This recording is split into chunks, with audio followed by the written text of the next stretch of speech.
Blackstone Audio presents The Sun and the Moon, the remarkable true account of hoaxers, showmen, dueling journalists, and lunar man-bats in 19th-century New York, by Matthew Goodman. For my mother and father, lifelong New Yorkers. Is there anything as extravagant as the imaginations of men's brains? John Locke, An Essay on Human Understanding. Prologue. The Man on the Moon. A penny a paper. That was the basic equation.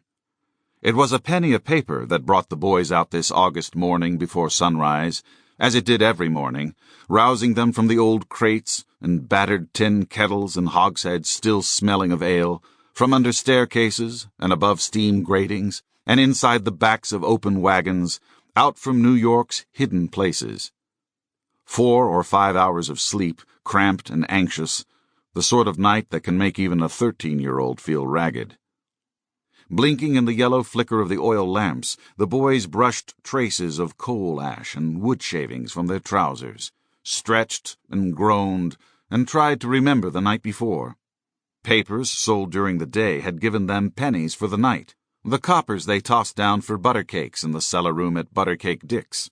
Only 3 cents brought a satisfyingly crisp, hot biscuit filled with butter and a cup of coffee besides, where they could sit together at the scarred cherry tables and talk about the shows they had seen that evening, laughing and shoving, from the pits of the Olympic or the Chatham or the Broadway. Afterward, in ones and twos, they would wander out again in search of a place to sleep, ideally secluded and safe from any bored, drunken watchman looking to roust them for a bit of fun, or from a footpad who would turn their pockets out for the pennies.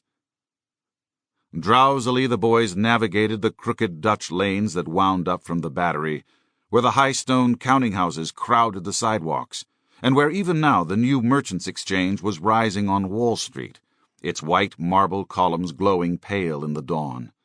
They spilled out onto the great avenue, Broadway, its trim brick houses and expensive French shops brilliantly illuminated by gas lamps.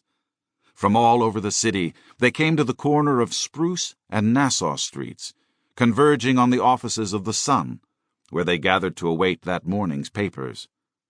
For nearly 2 years, newsboys had hawked the Sun on the streets of the city, haunting its steamboat landings, marketplaces, busy corners, all the places where crowds congregated, especially the crowds with clothing of... Sample complete. Ready to continue?